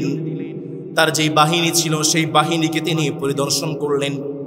তার বাহিনীর মধ্যে যারা 15 বছরের নিচে ছিল, যে বালকরা ছিল, তাদেরকে তিনি ছাঁটাই করে ফেললেন। কিন্তু 2 জন সাহাবীকে তিনি ছাঁটাই করলেন না। তার মধ্যে 1 নম্বর হচ্ছে রাফি বিন খাদিজ রাদিয়াল্লাহু তাআলা আনহু। এই রাফি বিন খাদিজ তিনি অত্যন্ত দক্ষ ছিলেন তীর নিক্ষেপ করার জন্য।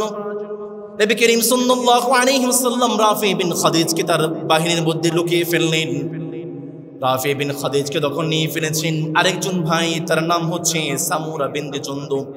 সামুরা বিন জুনদুব তিনি বললেন, নবী আমার ভাই রাফি বিন খাদিজ তাকে নিয়েছেন, আপনি আমাকেও নিয়ে ফেলেন, আমার তো বড্ড শক্তি আছে, আমি শক্তিশালী।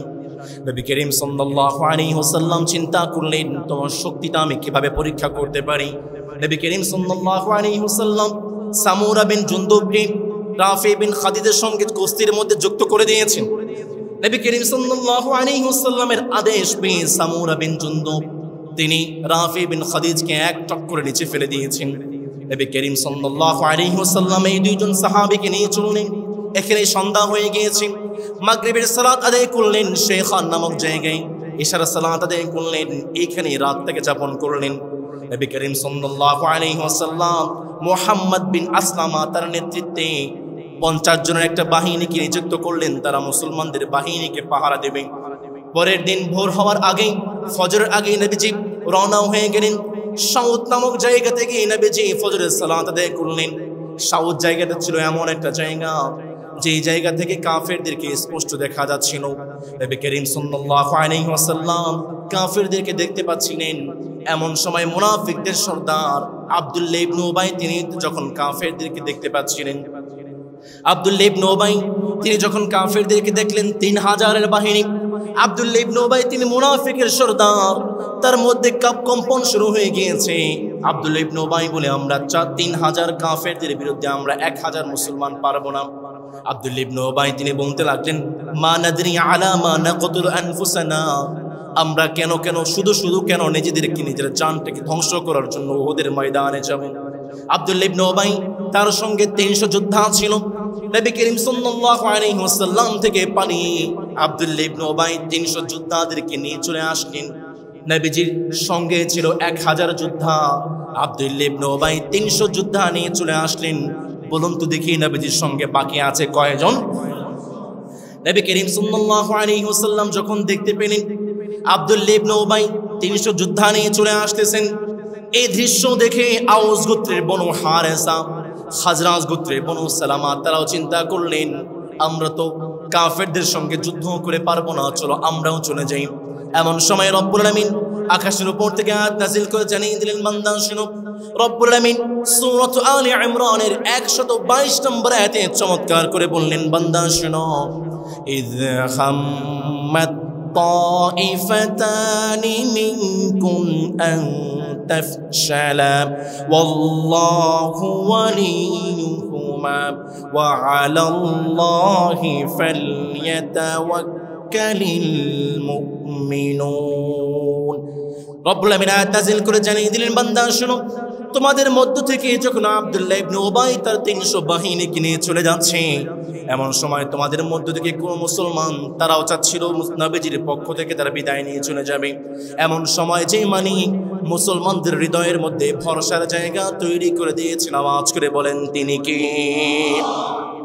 জাবির বিন আব্দুল্লাহ রাদিয়াল্লাহু তাআলা আনহুর বাবা আব্দুল্লাহ ইবনে হারাম তিনি মুনাফিকদেরকে বুঝতে লাগলেন, দেখো তোমরা এবার যেও না, কাফেরদের সংখ্যা হচ্ছে 3000, আমরা মাত্র 1000, তোমরা চলে গেলে আমরা থাকবো মাত্র 700 জন, আমরা তো হেরে যাব। আব্দুল্লাহ ইবনে হারাম তিনি বুঝতে লাগলেন। এবার আব্দুল্লাহ ইবনে উবাই বলে, আচ্ছা নবীজি তো আমার রায়টা মানে নাই, আমি বলেছিলাম মদিনায় থেকে যুদ্ধ করার জন্য, নবীজি তো আমার রায় মানে নাই, নবীজি মেনেছে অন্যদের রায়, সুতরাং আমি আব্দুল্লাহ ইবনে উবাই তোমাদের সঙ্গে থাকবো না, নিশ্চিত মৃত্যু আছে সামনে, আমি আব্দুল্লাহ ইবনে উবাই তোমাদের সঙ্গে থাকবো না। যখন এই কথা বললো, আব্দুল্লাহ ইবনে হারাম বললেন, যাও আল্লাহর দুশমনরা তোমরা চলে যাও, আমরা 700 জন 3000 বাহিনীর বিরুদ্ধে আমরা একাই যথেষ্ট। পড়ে আল্লাহু আকবার। নবী করিম সাল্লাল্লাহু আলাইহি ওয়াসাল্লাম হতাশ হলেন না। 700 সাহাবায়ে কেরামদেরকে নিয়ে নবীজি উহুদ পাহাড়ের একটু উঁচু অংশে নিজেদের শিবির স্থাপন করলেন, যেন নিজেদেরকে আত্মরক্ষা করা যায়। দিনটা ছিল শনিবার। নবী করিম সাল্লাল্লাহু আলাইহি ওয়াসাল্লাম যুদ্ধের জন্য প্রস্তুতি গ্রহণ করলেন। নবীজি যেই জায়গাতে আশ্রয় গ্রহণ করেছিলেন তার থেকে 150 মিটার পিছনে একটা গিরিপথ ছিল। সেই গিরিপথটা হয়তো আমরা অনেক ভাইরা দেখেছেন যারা আমরা গিয়েছেন, জামালুর রোমান বলা হয়, জাবালুর রোমান। সেই গিরিপথে নবী করিম সাল্লাল্লাহু আলাইহি ওয়াসাল্লাম 50 জন তীরন্দাজকে নিযুক্ত করলেন আর বললেন, আমরা মুসলমানরা যদি মৃত্যুবরণ করি, মারাও যাই, তোমরা দেখতে পাচ্ছ যুদ্ধের ময়দানে সাহাবায়ে কেরাম মারা গিয়েছেন, পাখিরা এসে ঠুকরাচ্ছে, এরপরও তোমরা এই 50 জন তীরন্দাজ এই গিরিপথকে ছেড়ে দিতে পারবে না, ছেড়ে যাবে না। নবী করিম সাল্লাল্লাহু আলাইহি ওয়াসাল্লাম গুরুত্ব বোঝালেন এবং তাদেরকে আমির নিযুক্ত করলেন আব্দুল্লাহ বিন জুবাইর রাদিয়াল্লাহু তাআলা আনহুকে। নবীজি বললেন, আমরা মারা গেলেও যতক্ষণ পর্যন্ত না আমি তোমাদেরকে বলবো এই গিরিপথ ছাড়তে, ততক্ষণ পর্যন্ত তোমরা এই গিরিপথ ছাড়তে পারবে না। নবী করিম সাল্লাল্লাহু আলাইহি ওয়াসাল্লাম সাহাবায়ে কেরামদেরকে একটু গুছিয়ে নিচ্ছিলেন। ডান দিকে মুনজির বিন আমার রাদিয়াল্লাহু তাআলা আনহুকে বাহিনী হিসেবে, লিডার হিসেবে নিযুক্ত করলেন। বাম দিকে জুবাইর ইবনুল আওয়াম রাদিয়াল্লাহু তাআলা আনহুকে নিযুক্ত করলেন। সামনে সাহসী যোদ্ধাদেরকে নিযুক্ত করলেন। আর 9 জন সাহাবায়ে কেরামদেরকে নিয়ে নবী করিম সাল্লাল্লাহু আলাইহি ওয়াসাল্লাম একটা জায়গায় পর্যবেক্ষণের দায়িত্ব পালন করলেন। নবী করিম সাল্লাল্লাহু আলাইহি ওয়াসাল্লাম যুদ্ধের ময়দানে অবতীর্ণ হবেন এর আগে কাফেরদের মনে ভয়। মুসলমানরা বদরের প্রান্ত ছিল মাত্র 313 জন, আর কাফেররা ছিল কত জন? 1000। কাফেররা 1000 ছিল, এরপরও মুসলমানদের বিরুদ্ধে তারা যুদ্ধ করে পরাজয় বরণ করতে হয়েছে, জয় লাভ করতে পারে নাই। কাফেরদের মনে ভয়, এবার তো আমরা 3000 কিন্তু তারা তো প্রায় 700, আমরা কিভাবে জয় লাভ করব? যুদ্ধে যাবার আগে, যুদ্ধের ময়দানে অবতীর্ণ হওয়ার আগে আবু সুফিয়ান তিনি একটা রাজনৈতিক কৌশল তিনি অ্যাপ্লাই করলেন। তিনি চিন্তা করলেন, আবু সুফিয়ান তিনি আনসারদের কাছে চিঠি পাঠালেন, যে আনসার সাহাবায়ে কেরামদেরকে বললেন, আনসাররা শোনো, তোমরা তো মদিনায় স্থায়ী, তোমাদের সঙ্গে আমাদের কাফেরদের কোনো যুদ্ধ নাই, তোমরা মুহাজিরদেরকে ছেড়ে চলে যাও, আসল খেলা হবে মুহাজিরদের সঙ্গে, তোমরা চলে যাও, তোমাদের সঙ্গে আমাদের কোনো যুদ্ধ নাই, আমরা মুহাজিরদের সঙ্গে যুদ্ধ করতে চাই। আনসার সাহাবায়ে কেরাম তারা এই চিঠি পাওয়ার পরে তারা আবু সুফিয়ানকে জবাব দিলেন, আমরা নবীজির প্রতি ঈমান এনেছি, নবীজিকে আমরা রাসূল হিসেবে বিশ্বাস করেছি, আমাদের জীবন যাবে, এরপরও আমরা নবীজিকে এক বিন্দু পরিমাণ একা ছেড়ে যেতে পারবো না। আল্লাহু আকবার। আবু সুফিয়ান প্রথম এই কূটকৌশলে ব্যর্থ হয়ে গিয়েছে। 2 নম্বর কূটকৌশল তিনি অবলম্বন করলেন। মদিনাতে একটি গোত্র আছে, তার নাম হচ্ছে আউস গোত্র। নবী করিম সাল্লাল্লাহু আলাইহি ওয়াসাল্লাম মদিনাতে আসার আগে এই আউস গোত্রের নেতা এবং পুরোহিত ছিলেন আবু আমার। নবীজি যখন মদিনায় আসলেন, ইহুদিদের সঙ্গে মদিনা সনদ তিনি গঠন করলেন। এই আবু আমার তিনি রাগ করে মদিনা থেকে মক্কায় চলে গিয়েছিলেন এবং কাফেরদের সঙ্গে তিনি জোটবদ্ধ করে মুসলমানদের বিরুদ্ধে তিনি ষড়যন্ত্রে মেতে উঠেছিলেন। আবু সুফিয়ান চিন্তা করলেন, আউস গোত্রের কিছু যোদ্ধা নবীজির সঙ্গে আছে, মুহাম্মদ সাল্লাল্লাহু আলাইহি ওয়াসাল্লামের সঙ্গে আছে। এবার আউস গোত্রের প্রবীণ নেতা হচ্ছে আবু আমের। আবু আমেরকে যদি তাদের কাছে পাঠাতে পারি, আর আবু আমের একটা ভাষণ দেয়, সে তো প্রবীণ নেতা, তার ভাষণ উদ্বুদ্ধ হয়ে হতে পারে মুহাম্মদের দল থেকে কিছু মানুষ আমাদের দলে চলে আসবে। আবু আমের তিনি গিয়ে আউস গোত্রের মাঝে ভাষণ দিলেন। ভাষণ দেওয়ার পরে আউস গোত্রের সাহাবায়ে কেরাম, আনসার সাহাবায়ে কেরাম বললেন, আমরা নবীজির প্রতি ঈমান এনেছি, হয়তো জীবন দিব, না হয় আমরা তোমাদের জীবন নিব। আল্লাহু আকবার। এই দুইটা ষড়যন্ত্রে আবু সুফিয়ান তিনি ব্যর্থ হয়ে গেলেন। আস্তে আস্তে তুমুল যুদ্ধ লড়াই শুরু হয়ে গেল। আবু সুফিয়ানের বাহিনীর মধ্যে যিনি পতাকা বাহী ছিলেন তার নাম হচ্ছে তালহা বিন আবু তালহা আব্দুল্লাহ আল-আবদারি। তিনি সাহাবায়ে কেরামদেরকে যুদ্ধের জন্য আহ্বান জানালেন। যুদ্ধের আহ্বান শুনে মুসলিম বাহিনীর বাম দিকে যিনি ছিলেন জুবাইর ইবনুল আওয়াম রাদিয়াল্লাহু তাআলা আনহু, তিনি তার চ্যালেঞ্জটাকে গ্রহণ করলেন। জুবাইর ইবনুল আওয়াম রাদিয়াল্লাহু তাআলা আনহু সিংহ শাবকের মতো, সিংহ শাবকের মতো একটা দৌড় দিয়ে এই আবু তালহার ঘোড়া উটের মধ্যে উঠে তাকে তিনি হত্যা করে ফেলেছেন। জুবাইর ইবনুল আওয়াম তিনি একজন নয়, দুইজন নয়, লাগাতার এক এক করে 70 জন, লাগাতার এক এক করে 10 জন কাফেরকে তিনি হত্যা করে ফেলেছেন। ভয়াবহ যুদ্ধ শুরু হয়ে গিয়েছে। এলোপাথারি সাহাবায়ে কেরাম আক্রমণ শুরু করে দিয়েছেন। আক্রমণের পাল্লায় পড়ে কাফেররা যখন কোনোভাবেই টিকতে পারছে না, এমন সময় কাফেররা তারা ভাগতে শুরু করেছে। In the mean time Nabi Karim সাল্লাল্লাহু আলাইহি ওয়াসাল্লামের চাচা হামজা রাদিয়াল্লাহু তাআলা আনহু নবীজির কাছে আসলেন। নবী করিম সাল্লাল্লাহু আলাইহি ওয়াসাল্লাম নিজের তরবারি বের করলেন। নিজের তরবারি বের করে বললেন, কে আছো তোমাদের মধ্যে আমার এই তরবারির হকটাকে তোমরা আদায় করতে পারবে? সাহাবায়ে কেরাম তারা এসে বললেন, নবী আমার কাছে তরবারি দেন, আপনার তরবারির হকটা আমি আদায় করব। জুবাইর ইবনুল আওয়াম রাদিয়াল্লাহু তাআলা আনহু তিনি বললেন, নবী গো আমার কাছে তরবারি দেন, আপনার তরবারির হকটাকে আমি আদায় করব। সাহাবায়ে কেরাম বললেন, নবী আপনার তরবারির হকটা কি বলেন? নবী করিম সাল্লাল্লাহু আলাইহি ওয়াসাল্লাম বললেন, আমার তরবারির হক হচ্ছে আমার তরবারির সামনে যেই আসবে তাকেই তোমরা হত্যা করবে। আল্লাহু আকবার। নবী করিম সাল্লাল্লাহু আলাইহি ওয়াসাল্লামের কাছে অনেক সাহাবায়ে কেরাম আসলেন, নবী গো আমার কাছে তরবারি দেন। নবী করিম সাল্লাল্লাহু আলাইহি ওয়াসাল্লাম কাউকে তরবারি দিলেন না। আবু দুজা নামক একজন সাহাবী তাকে দিয়ে বললেন, আবু দুজানা তুমি আমার তরবারিকে ধরো। আবু দুজানা নবীজির তরবারি ধরে এমন একটা দৌড় দিলেন, যেই দিকে গিয়েছেন তরবারির কাছে যে এসেছেন আবু দুজানা নবীজির তরবারি দিয়ে তাকে হত্যা করে তাকে জাহান্নামে পাঠিয়ে দিয়েছে। নবী করিম সাল্লাল্লাহু আলাইহি ওয়াসাল্লামের চাচা হামজা রাদিয়াল্লাহু তাআলা আনহু তিনি বীর দর্পণে তিনি অত্যন্ত বীরত্বের সঙ্গে তিনি লড়াই চালিয়ে যাচ্ছিলেন। তার সামনে যেই আসে তাকে তিনি হত্যা করে ফেলেন। হামজা রাদিয়াল্লাহু তাআলা আনহু তিনি ছিলেন কাফেরদের 1 নম্বর টার্গেট। কারণ হামজা রাদিয়াল্লাহু তাআলা আনহু বদরের প্রান্তরে বড় বড় বাচ্চা কিছু কাফেরদেরকে তিনি হত্যা করেছেন। তার মধ্যে অন্যতম ছিলেন তুআইমা ইবনে আদি, তার ভাতিজা ছিল তুআইমার ভাতিজা হলো জুবাইর ইবনে মুতাইম। জুবাইর ইবনে মুতাইম তার একজন দাস ছিল, তার নাম হচ্ছে ওয়াহশী। তার দাসকে বলল, ওয়াহশী রে তুমি অত্যন্ত ভালো তীর নিক্ষেপ করতে পারো, তুমি তো আমার দাস। নবীজির চাচা হামজা যে আমার চাচাকে হত্যা করেছে, তুমি ওয়াহশী যদি হামজাকে হত্যা করতে পারো তাহলে আমি জুবাইর ইবনে মুতাইম তোমাকে দাস থেকে মুক্ত করে দিব। ওয়াহশী বলছেন, আমি উহুদের প্রান্তরে গিয়েছিলাম শুধুমাত্র হামজাকে হত্যা করার জন্য। ওয়াহশী তিনি বলছেন, আমি একটা পাথরের পিছনে লুকিয়েছিলাম, আমি লক্ষ্য করছিলাম হামজা রাদিয়াল্লাহু তাআলা আনহু কোন দিকে যায়, তার চাল চলন আমি পর্যবেক্ষণ করছিলাম। হঠাৎ করে দেখতে পেলাম হামজা আমার খুব কাছাকাছি চলে এসেছে। ওয়াহশী তিনি বলছেন, আমার তীরের মধ্যে আমি বিষ মাখিয়ে ফেললাম, আর বিষটাকে মাখি হামজা রাদিয়াল্লাহু তাআলা আনহুর দিকে আমি নিক্ষেপ করলাম। নিক্ষেপ করতে দেরি হয়েছে, হামজা রাদিয়াল্লাহু তাআলা আনহুর নাভি বরাবর ছুটে এক পাশ থেকে আরেক পাশ থেকে বের হয়ে গিয়েছে। হামজা রাদিয়াল্লাহু তাআলা আনহু তিনি মুহূর্তের মধ্যেই লুটিয়ে পড়লেন। ওয়াহশী বলছেন, আমি পরক্ষণেই একটু এগিয়ে গিয়ে আমার তরবারিটাকে, আমার তীরটাকে আমি কুড়িয়ে নিলাম। আমি আবার আমার জায়গায় চলে আসলাম। উহুদের প্রান্তরে আমার আসার একমাত্রই কারণ ছিল আমি হামজাকে হত্যা করব, আমি দাস থেকে মুক্ত হব। আমি দেখতে পেলাম আবু সুফিয়ানের স্ত্রী হিন্দা, হামজা রাদিয়াল্লাহু তাআলা আনহা তিনি যখন শহীদ হয়ে কাঁদছিলেন, পড়েছিলেন, হিন্দা তিনি হামজার কাছে চলে গেলেন। হামজা রাদিয়াল্লাহু তাআলা আনহুর নাকটাকে কেটে ফেললেন। আহারে, ফ্রি ইসলাম পেয়েছে। ইসলাম পেয়ে প্রচার করার জন্য নবীজির চাচা হামজা রাদিয়াল্লাহু তাআলা আনহুর হিন্দা হামজার নাকটাকে কেটে ফেলেছে, কানটাকে কেটে ফেলেছে, চোখটাকেও পিয়ে ফেলেছে। হামজা রাদিয়াল্লাহু তাআলা আনহুর পিঠটাকে ছেড়ে, পেটটাকে ছেড়ে কলিজা বের করেছে। হিন্দা হামজা রাদিয়াল্লাহু তাআলা আনহুর কলিজাকে চিবানো শুরু করে দিয়েছে। ওয়াহশী বলছেন, হিন্দা হামজা রাদিয়াল্লাহু তাআলা আনহুর কলিজাকে চিবিয়ে গিলতে পারছিলেন না, সর্বশেষ ফেলে দিয়েছে। নবী করিম সাল্লাল্লাহু আলাইহি ওয়াসাল্লাম যখন যুদ্ধ শেষ হয়ে গিয়েছে, সাহাবায়ে কেরাম এক এক করে নবীজির পাশে আসেন। এক এক করে যখন সাহাবায়ে কেরাম জড়ো হচ্ছিলেন, হামজা রাদিয়াল্লাহু তাআলা আনহুকে নবীজি দেখতে পাচ্ছিলেন না।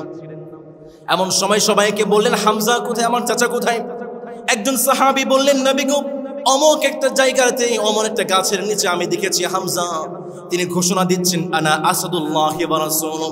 আমি শুনেছি হামজা ওই গাছের নিচে গিয়ে তিনি ঘোষণা দিচ্ছেন, আমি আল্লাহর সিংহ, আমি আল্লাহর রাসূলের সিংহ। নবী করিম সাল্লাল্লাহু আলাইহি ওয়াসাল্লাম দৌড়ে সেই গাছের নিচে গেলেন।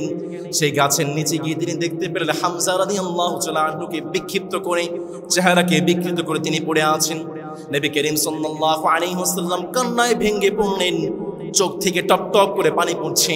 নবীজি ঘোষণা করলেন, চাচা যান, কত কষ্ট করেছেন, কত নির্যাতন সহ্য করেছেন আপনি, আমি মুহাম্মদের জন্য আপনার সমস্ত আত্মীয় স্বজনকে আপনি ছেড়ে দিয়েছেন, ইসলামের জন্য আপনি শহীদ হয়ে গিয়েছেন। চাচা যান, আমি আপনাকে ঘোষণা করে দিচ্ছি, জান্নাতে আল্লাহর কাছে সমস্ত শহীদদের সরদার আমি আপনাকে বানিয়ে দিলাম।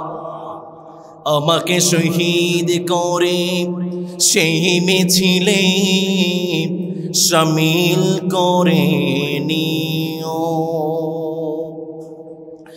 যেই মিছিলের নেতা আমির হামজা, যেই মিছিলের নেতা আমির হামজা, খুবাইবে খাব্বাব, আল্লাহর কাছে ছিল অতি প্রিয়, শামিল করে নিও। আমাকে শহীদ করে সেই মিছিলে শামিল করে নিও। আওয়াজ কে পড়ে না আমিন। হামজা রাদিয়াল্লাহু তাআলা আনহু তিনি ইসলামের জন্য শহীদ হয়ে গেলেন। তার কলিজাকে চিবিয়ে খেয়েছে আবু সুফিয়ানের স্ত্রী হিন্দা। ভাইরা, ফ্রি ইসলাম পেয়েছেন। ইসলামের মর্মটা বুঝেন না, শুনেন। নবী করিম সাল্লাল্লাহু আলাইহি ওয়াসাল্লাম সাহাবায়ে কেরাম নিজের জীবনটা ইসলামের জন্য বিলীন করে দিয়েছে। সেই ওয়াহশী যে হামজা রাদিয়াল্লাহু তাআলা আনহুকে শহীদ করেছিলেন, সেই ওয়াহশী পরবর্তীকালে পরে মুসলমান হয়েছেন। নবী করিম সাল্লাল্লাহু আলাইহি ওয়াসাল্লাম প্রশ্ন করেন, ওয়াহশী রে, তুমি আমার চাচা যান হামজা রাদিয়াল্লাহু তাআলা আনহুকে কিভাবে শহীদ করেছো? ওয়াহশী তিনি বর্ণনা করছেন, এইভাবে শহীদ করেছি। নবীজির চোখ দিয়ে টপ টপ করে পানি পড়ছে। হারে, কতটা কষ্ট দিয়ে আমার চাচা তুমি শহীদ করেছো। নবী সাল্লাল্লাহু আলাইহি ওয়াসাল্লাম ওয়াহশীকে বললেন, ওয়াহশী, যতদিন পর্যন্ত বেঁচে থাকবে তুমি আমার সামনে আসবা না। আমি এতটা কষ্ট পেয়েছি, কারণ তুমি আমার সামনে আসলে আমার চাচার কথা মনে পড়ে যায়। ওয়াহশী যেই তীর দিয়ে, যে তরবারি দিয়ে হামজা রাদিয়াল্লাহু তাআলা আনহুকে শহীদ করেছিলেন, তিনি সেই তরবারিটা, সেই তীরটা অত্যন্ত যত্ন করে রেখে দিয়েছিলেন। পরবর্তীতে নবীজি ইন্তেকালের পরে মুসাইলামাতুল কাযযাব সে যখন মিথ্যে নবুয়তের দাবিদার হয়েছে, ওয়াহশী সেই তীর দিয়ে মুসাইলামাতুল কাযযাবকে হত্যা করে হামজা রাদিয়াল্লাহু তাআলা আনহু শহীদের প্রতিশোধ নিয়েছে। আল্লাহু আকবার। হামজা রাদিয়াল্লাহু তাআলা তিনি শহীদ হয়ে গিয়েছেন। অন্যদিকে কাফেররা পলায়ন করছে, কাফেররা নাস্তানাবুদ হয়ে গিয়েছে। কাফেররা যখন ভেঙে যাচ্ছে, এমন সময় মুসলমানরা গনিমতের মাল নেওয়ার জন্য, গনিমতের মাল কুড়ানোর জন্য ব্যস্ত হয়ে গিয়েছে। ওই যে নবী করিম সাল্লাল্লাহু আলাইহি ওয়াসাল্লাম 50 জন তীরন্দাজকে বলেছিলেন তোমরা এই গিরিপথে থাকতে হবে, সেই 50 জন তীরন্দাজ তারাও চলে এসেছেন গনিমতের মাল সংগ্রহ করার জন্য। আব্দুল্লাহ ইবনে জুবাইর রাদিয়াল্লাহু তাআলা আনহু তিনি বললেন, তোমরা কেন চলে আসতেছো? তোমরা কি জানো না মা ক্বালা লাকুম রাসূলুল্লাহ সাল্লাল্লাহু আলাইহি ওয়াসাল্লাম আনাসিতুম, নবীজি তোমাদেরকে বলেছিলেন তোমরা এই গিরিপথ ছেড়ে দিবে না, তোমরা কি ভুলে গিয়েছো? সেই 50 জন তীরন্দাজ তারা বললেন, যুদ্ধ তো শেষ হয়ে গিয়েছে, এবার আমাদের নবীজির সেই আদেশটার কার্যকর নেই, আমরা সবাই চলে গিয়েছি। যখন সবাই সেই গিরিপথটা ছেড়ে গনিমতের মাল কুড়ানোর জন্য চলে গিয়েছে, এদিক থেকে মুশরিকদের লিডার খালিদ বিন ওয়ালিদ তিনি সুযোগ পেয়ে পিছন দিক থেকে হামলা করে একসঙ্গে 70 জন সাহাবীকে শহীদ করে দিয়েছে। নবী করিম সাল্লাল্লাহু আলাইহি ওয়াসাল্লামের সাহাবায়ে কেরামদেরকে শহীদ করে করে যখন গিরিপথটা ছেড়ে দিয়েছেন, খালিদ বিন ওয়ালিদ কাফেরদেরকে নিয়ে নবীজি পর্যন্ত চলে এসেছেন। সাদ বিন আবি ওয়াক্কাসের ভাই উতবা বিন আবি ওয়াক্কাস তিনি নবীজির দিকে একটা পাথর নিক্ষেপ করেছেন, নবীজির দাঁত মোবারক শহীদ হয়ে গিয়েছে। নবী সাল্লাল্লাহু আলাইহি ওয়াসাল্লামের কাঁধে আঘাত করা হয়েছে, নবীজির ললাটে আঘাত করা হয়েছে, নবীজির মাথার মধ্যে আঘাত করা হয়েছে, নবীজির হেলমেটে আঘাত করা হয়েছে, হেলমেটের কিছু অংশ নবীজির মাথার মধ্যে ঢুকে গিয়েছে। নবী সাল্লাল্লাহু আলাইহি ওয়াসাল্লাম কুরাইশদের আঘাত খেয়ে একটা গর্তের মধ্যে পড়ে গেলেন। আবু বকর রাদিয়াল্লাহু তাআলা আনহু নবী করিম সাল্লাল্লাহু আলাইহি ওয়াসাল্লামকে কোনোভাবে রক্ষা করে পাহাড়ের উপর নিয়ে গিয়েছে। এদিক থেকে শয়তান তিনি চিৎকার করে বলতে শুরু করেছে, কদ কুতিলা মুহাম্মদ, কদ কুতিলা মুহাম্মদ। শয়তান চিৎকার করে বলে, শোনো শোনো, মুহাম্মদ শহীদ হয়ে গিয়েছে, মুহাম্মদকে হত্যা করে ফেলা হয়েছে। মুসলমান যারা শুনলেন নবীজি হত্যা হয়ে গিয়েছেন, তারা অনেকেই মনোবল হারিয়ে তারা পলায়ন করতে শুরু করলেন।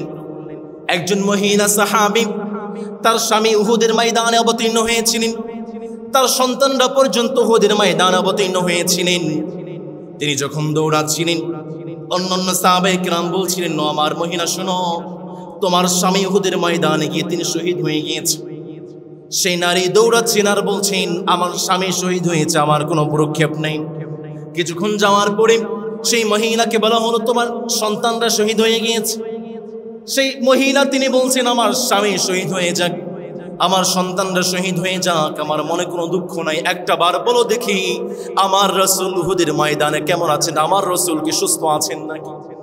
হানজালা রাদিয়াল্লাহু তাআলা আনহু তিনি সবেমাত্র বিয়ে করেছেন, বাসর করে আছেন, এমন সময় যুদ্ধের সংবাদ চলে এসেছে।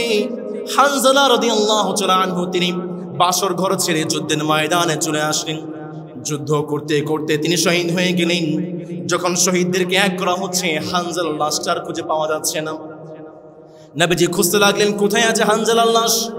কিছুক্ষণ পরে একটা জায়গায় হানজালা রাদিয়াল্লাহু তাআলা আনহুর লাশটা পাওয়া গেল। নবীজি দেখতে পেলেন হানজালার মাথার কাছ দিয়ে টুপ টুপ করে পানি পড়ছে। নবী করিম সাল্লাল্লাহু আলাইহি ওয়াসাল্লাম বললেন, হানজালার স্ত্রীকে ডেকে নিয়ে আসুন। হানজালা রাদিয়াল্লাহু তাআলা আনহুর স্ত্রীকে ডেকে আনা হলো। তিনি বললেন, নবী গো, আমার হানজালার উপরে গোসলটা ফরজ ছিল, তিনি বাসরঘর থেকে বের হয়ে এসেছেন।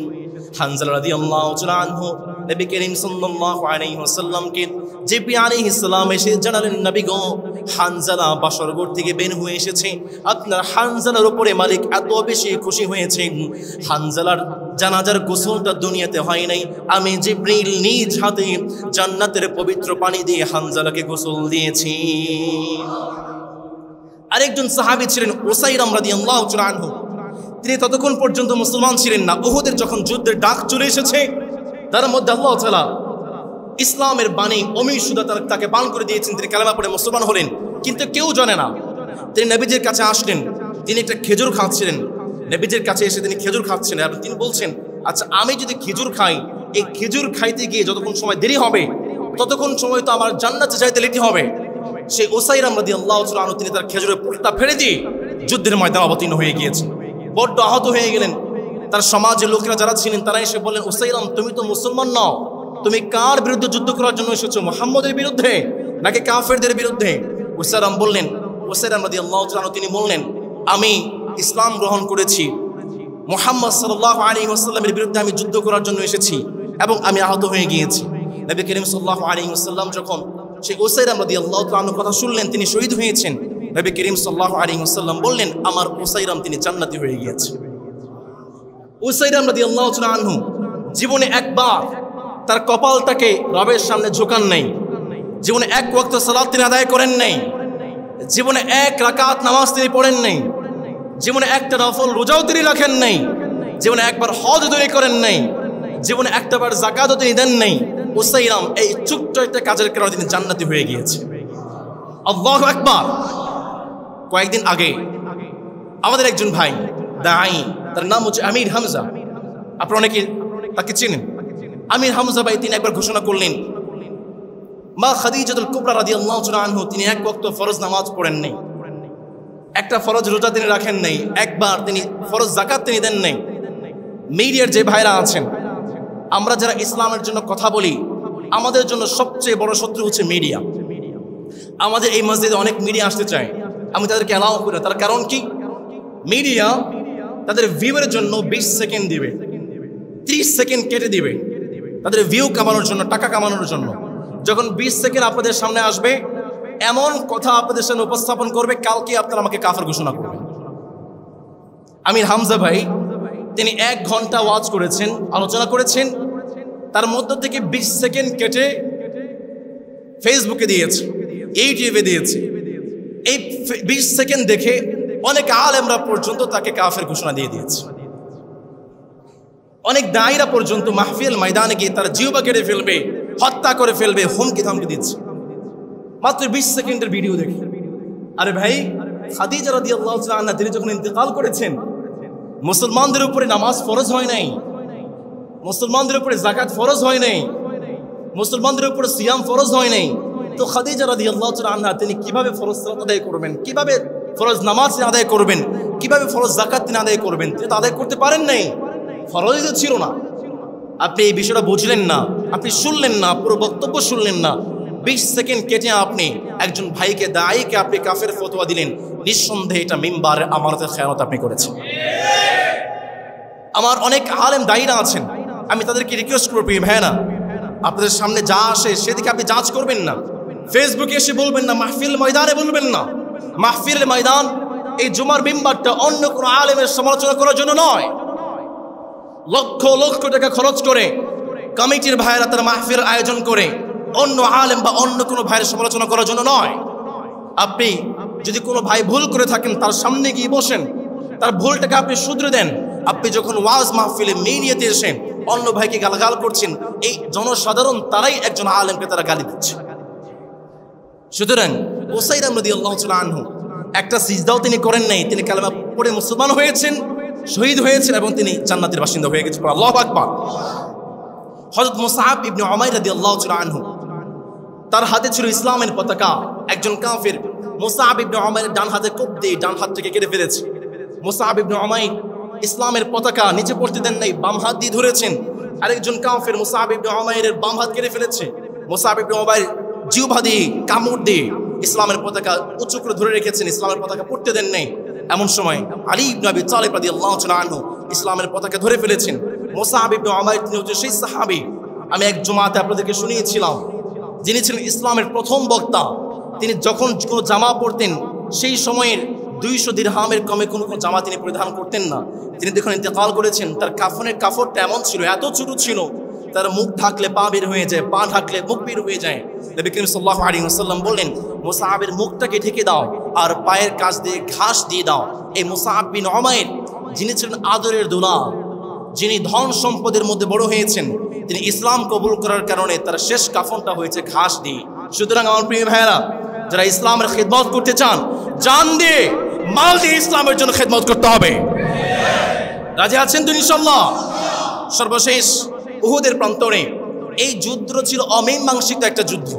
এই যুদ্ধে মুসলমান কিন্তু পরাজয় বরণ করে নেই। এই যুদ্ধ ছিল একটা অমীমাংসিত যুদ্ধ। সর্বশেষ আবু সুফিয়ান বলল, আবার দেখা হবে। উহুদের প্রান্তর শেষ করে আবু সুফিয়ান বলে, আবার দেখা হবে।